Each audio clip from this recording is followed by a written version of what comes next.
इहो माने वाली बात नहीं थे गुरुजी, इहो माने वाली बात नहीं थे। ये दुनिया में जेकर अवतार हो गई, जेकर जन्म हो गई, सयान लोग भइल।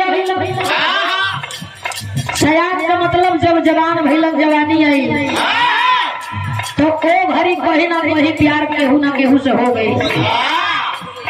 लइकवा के लइकिया से प्यार भइल, कुछ दिन प्यार मोहब्बत चलल।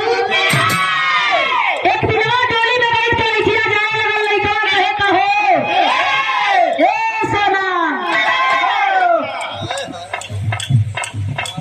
ई काम तो ठीक ना कैलू हो। प्यार हमसे या शादी दूसरा से। लड़कियां कहत है कि भुला जाओ, जहिया गया तहिया गलबेदा। प्यार तो है सकैली, इंतजार भी कैली, लेकिन तू लेट कैला तो का करती, तोहरे चक्कर में बुढ़िया थोड़ी होती। लड़का कहे कि ठीक बा, अब तो तू जाते बारू जा। लड़कियां का बड़ा मन में सोचत है कि तने से छू लेती है मुरिया से। छुअल चाहती है वो लड़की, लड़का के लड़का कहते don't touch me, no permission. लड़कियां सोचत दे भाई भैया से ते गलवा का चेला हो गई। अबले तो हमार प्रेमी रहल, ई कहता कि don't touch me, no permission. छोड़ा अब तो हम जाते बानी, बाकी लइकवा एगो बात कहले रहल। का कहे?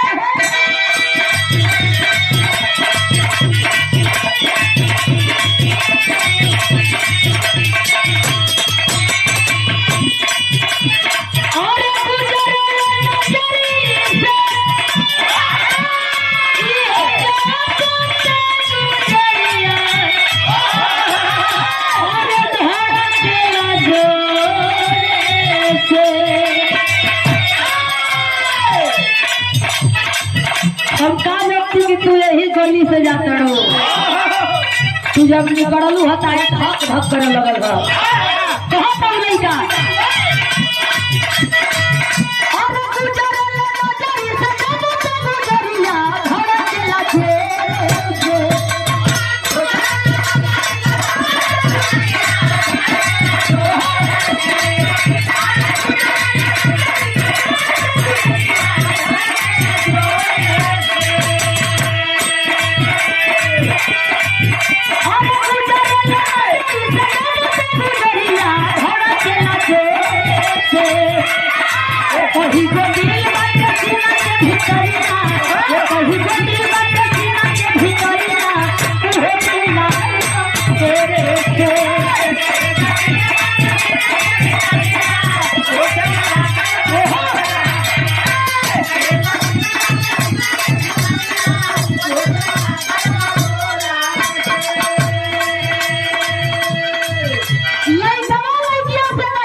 हम तोरे से कैले रहली, लेकिन हम का जाने कि हम के मोड़ पर आ जाए।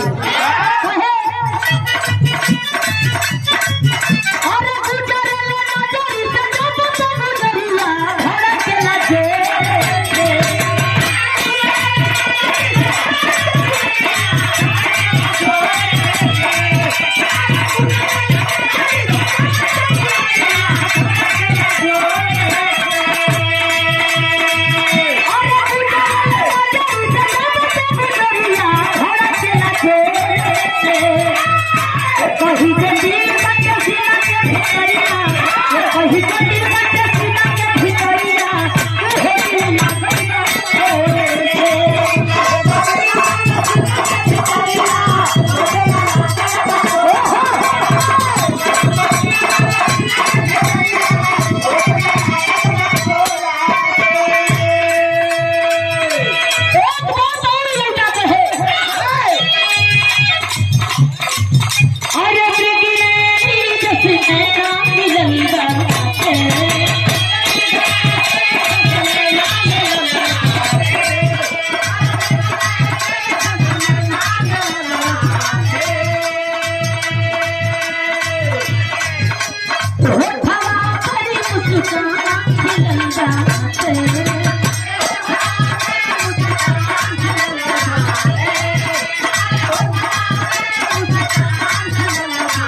दिल बटे